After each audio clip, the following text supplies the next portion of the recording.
Good day, everybody. Hi, I'm Steve Farrell, a co-founder and the worldwide executive director of Humanities Team. I'm coming to you live from our studio here in Boulder, Colorado.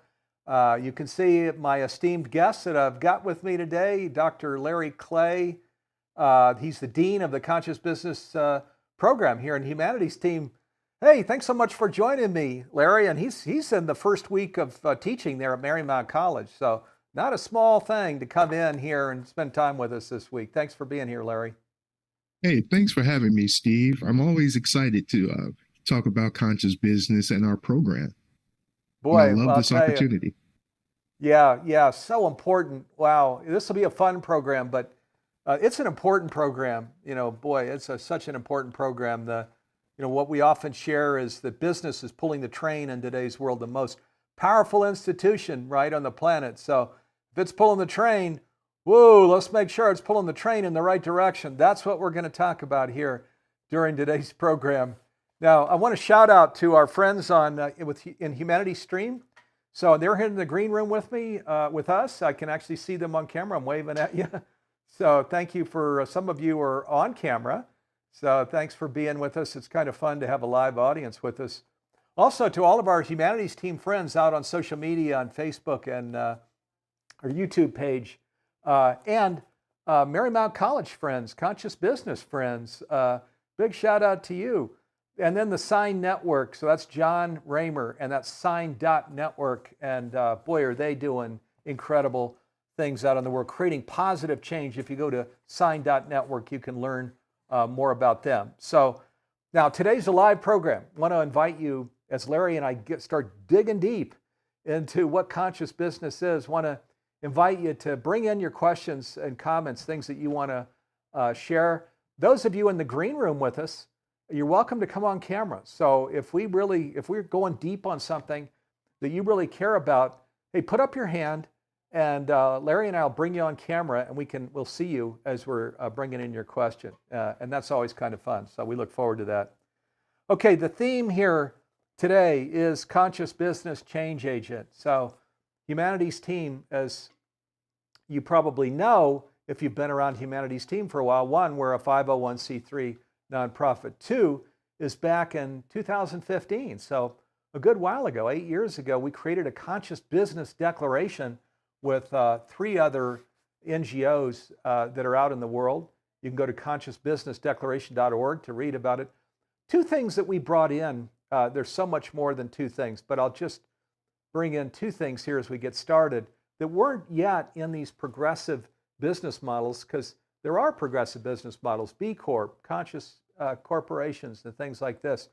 But what we brought in was what scientists are affirming now, the oneness, the superorganism that is what the universe is, right? One is everything deeply interconnected. And the other is just this whole interior state thing. So if you follow integral theory, Ken Wilber and others, you know that in integral theory, we have the exterior world, which we call attention to, and the interior world. And the integral theory people say, boy, big problem today. All the focus is over on the exterior world. With our eyes, kind of what we can see, the interior world really is being neglected. We bring that in a substantial way in our Conscious Business Change Agent program. So those things and other things you'll notice when you read the Conscious Business Declaration. And then we created a faculty and a Conscious Business Change Agent program to bring these teachings out into the world. And Larry Clay, as I mentioned, he's the dean of the Conscious Business Change Agent program. So we're going to go right to the horse's mouth here, so to speak, to learn more about this Conscious Business Change Agent program and all the good stuff that it's doing in the world. Let me start out by giving Larry, though, a proper introduction. Dr. Larry Clay is the dean of the Humanities Team Conscious Business Change Agent program. His expertise lies in business management research and analytics, in sustainable development, conscious business, and leadership development, and sustainable value creation for whole system flourishing, as well as social and product innovation for positive impact, new business and meta-organizational design, and dynamic organizational research design. Boy, there's a lot there. Dr. Clay utilizes qualitative and quantitative approaches to analyze multi-organizational phenomena with big data, focusing on flourishing enterprises, innovation, ecosystems, communities, and cities. Today, Dr. Clay is joining me to discuss conscious business change agent and discuss how we can create a thriving future and lasting success through conscious business practices and the Humanities Team Conscious Business Change Agent Certification and Masters program. So I know there's a lot there, which tells you what this study path or lane has been like for Larry. There's a lot, in terms of what his expertise is there. So thanks again for being here, Larry. And I'm going to jump right in and start throwing questions at you. We've got some video clips here in a minute that we're going to play for the audience as well, so people can go right in on some of what faculty is sharing.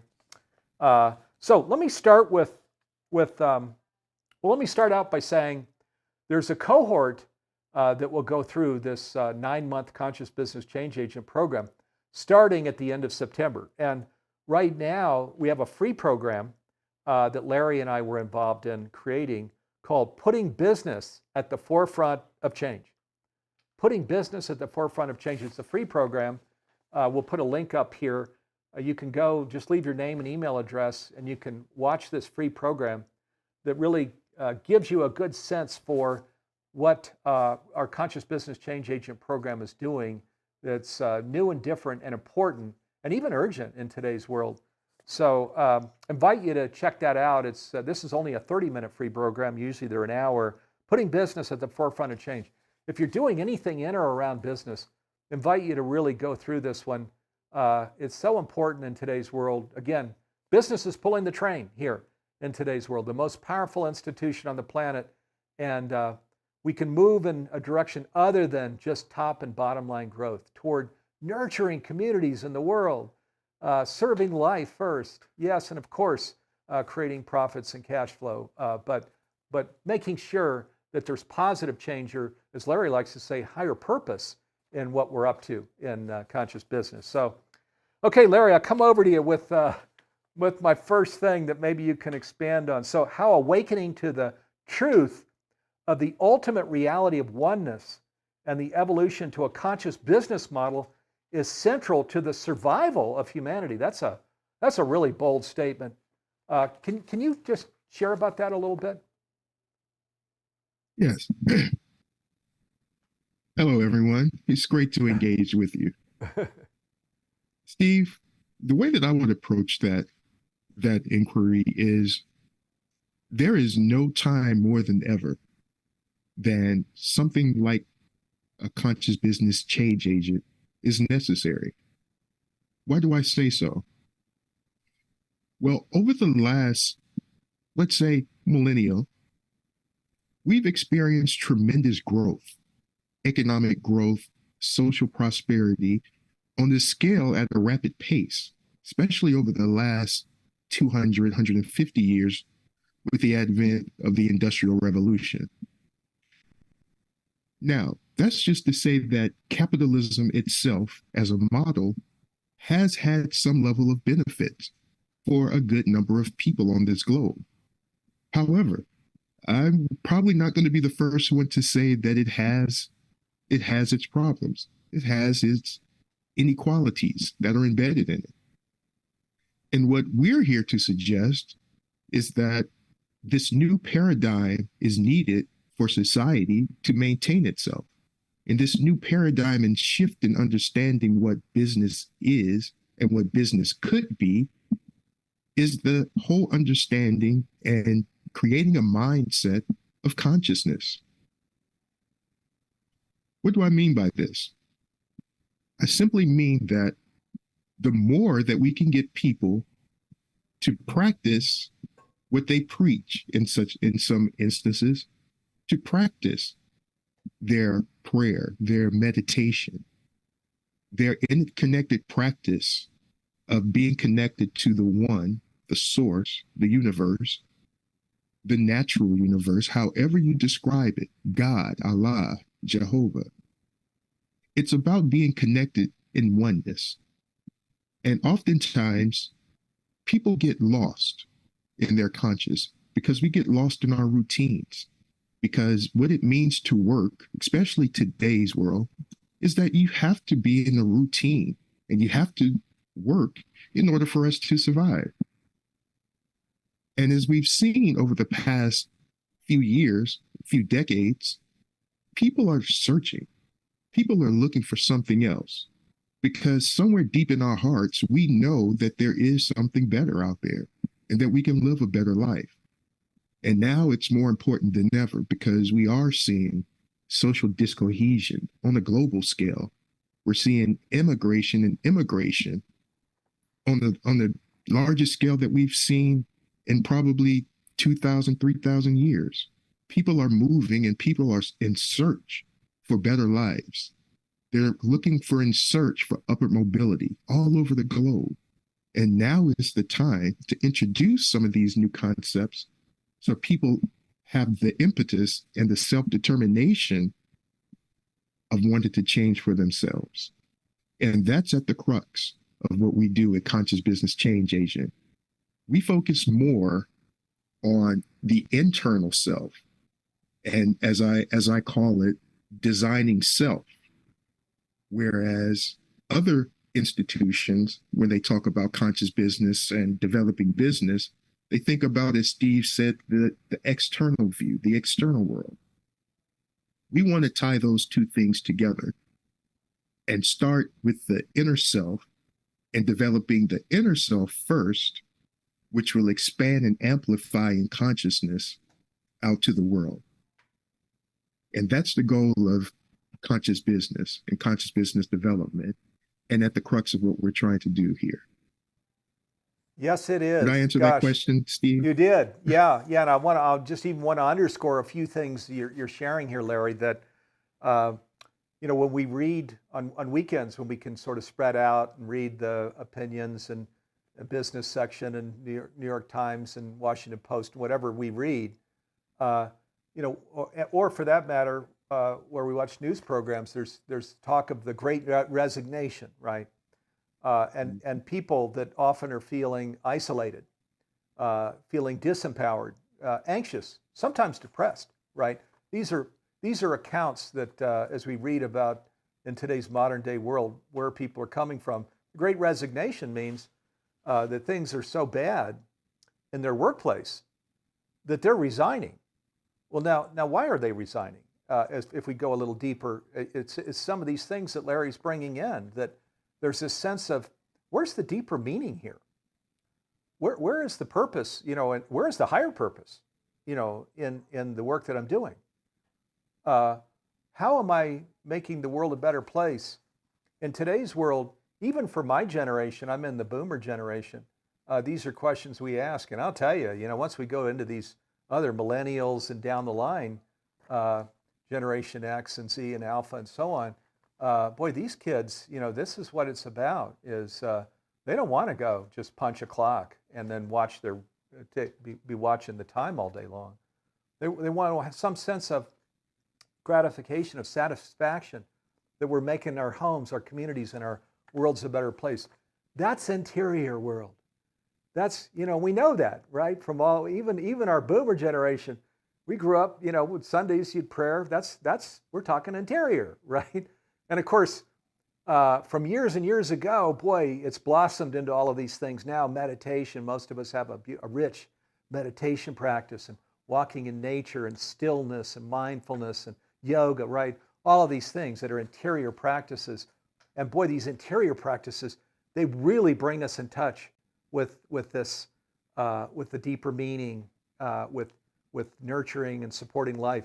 So where we bring these things into business, where we create cultures within the business that are this, hey, it's the opposite of the Great Resignation. You got a lot of people knocking on your door. It's how I was able to, when I was, 42?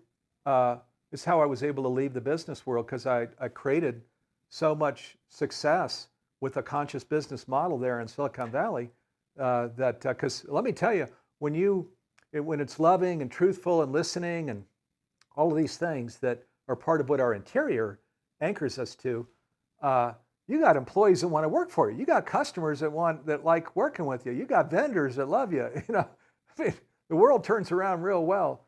So it's ironic that we're out pitching this, so to speak, because gosh, if I were coming out of college or any kind of master's program, I'd be just, I'd be just like Larry. If I were in the academic world, I'd just be like, wow, this is the horse to ride. This is the way to live my life. This is the kind of business I want to work for. So, okay, I want to underscore some of what Larry said because it's so incredibly important. Larry, I'm going to come over to you now with the next question: how to use the practice of mindfulness to stimulate insight, innovation, and creativity. Wow, that's an interesting question. Um, one of the things that I am an expert in and what I teach at my physical university here, Marymount University, is entrepreneurship. And within this whole idea of teaching entrepreneurship, I have a different approach to just the mechanical way and the, as we call, the engineered thinking of how to approach entrepreneurship. My theory and where my expertise comes in is I frame this whole idea of entrepreneurship in the context of design. And what I mean by design, I mean by conscious design. A conscious designer, for example, is one that not only observes the world in a more holistic way, which is a part of consciousness, expanding your conscious and understanding things from wholeness or holistic, and approaching things as well holistically. What I mean by holistic, I mean not just thinking about this linear thinking that I want to create a product or a service for human need, that people need, this linear way of thinking, but taking it even a step further and increasing this, what we call emotional intelligence or your EI, to the point where your consciousness, which is really an attunement and a connection that you're aware of, and making sure and ensuring that you put the conscious thought and intent into every step of the process when you're designing things, keeping the people in place, having the foresight and perspection if there's something about your product or innovation that might be harmful to society or to humans. Have those forethoughts up front and use those scenarios and think about these things consciously and holistic, how this person or this culture might use your innovation. That brings in not only the context of wholeness and approaching things from a whole type of perspective, but it reduces us from this linear way of thinking.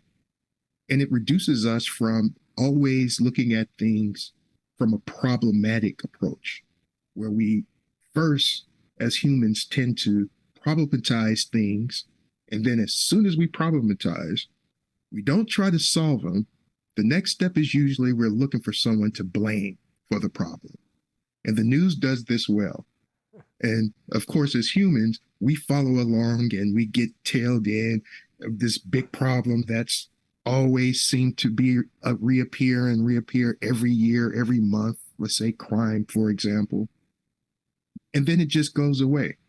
Our conscience just shifts, just like the news, towards some other phenomena that just occurred.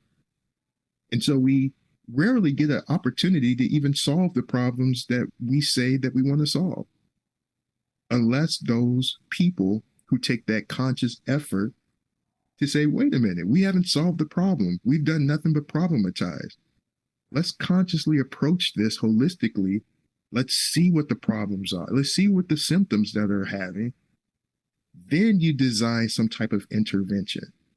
And this is where consciousness and amplifying your consciousness becomes valuable as an entrepreneur and when you're creating new things, whether it's creating a new policy or creating some type of procedure in your existing organization.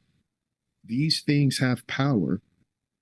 And there's this one construct that you will learn if you ever get a chance to go through our learning modules, you'll learn this phenomenon called direct intuitiveness as a way of thinking and building and informing yourself. What is direct intuitiveness?